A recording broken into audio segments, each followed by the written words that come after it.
हे साधु श्रेष्ठ, पूर्व मनवंतर में दो सर्पऋषिगण स्वयं ब्रह्मा जी के मानस पुत्र रूप से उत्पन्न हुए थे। उन्हीं को ब्रह्मा जी ने इस कल्प में गंधर्व, नाग, देव और दानव आदि के पितृ रूप में निश्चित किया।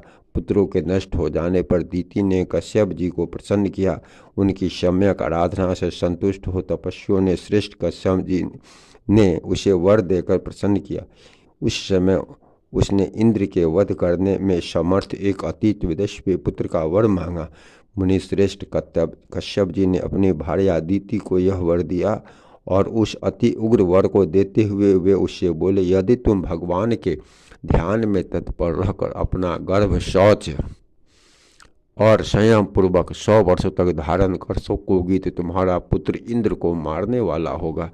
ऐसा कहकर मुनि कश्यप जी ने उस देवी से संगमन किया और उसने बड़े शौच पूर्वक रहते हुए यह गर्भ धारण किया।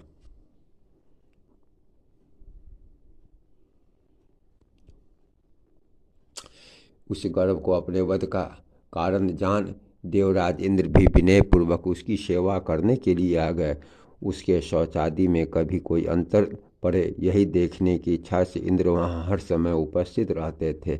अंत में 100 वर्ष में कुछ ही कम रहने पर उन्होंने एक अंतर देख ही लिया। एक दिन दीति बिना चरण शुद्धि के ही अपनी शज्या पर लेट गई। उस समय निद्रा ने उसे घेर लिया। तब इंद्र हाथ में ब्रज लेकर उसकी कुक्षी में घुस गए और उस महागर्भ के 7 टुकड़े कर डाले। इस प्रकार व्रत से प्रीत होने से वह गर्भ जोर जोर से रोने लगा। इंद्र ने उसे पुनः पुनः कहा, मत रो, किंतु जब वह गर्भ 7 भागों में विभक्त हो गया फिर भी न मरा तो इंद्र ने अत्यंत कुपित हो अपने शत्रु विनाशक ब्रज से एक एक के 7 टुकड़े कर और दिए। वे अति ही वेगवान मारुत नामक देवता हुए। भगवान इंद्र ने उनसे कहा था, माँ रोदी मत रो, इसलिए वे मरुत कहलाए। ये 49 मृदुगण इंद्र के सहायक देवता हुए। प्रेम से बोलिए श्री लक्ष्मी नारायण विष्णु भगवान की जय।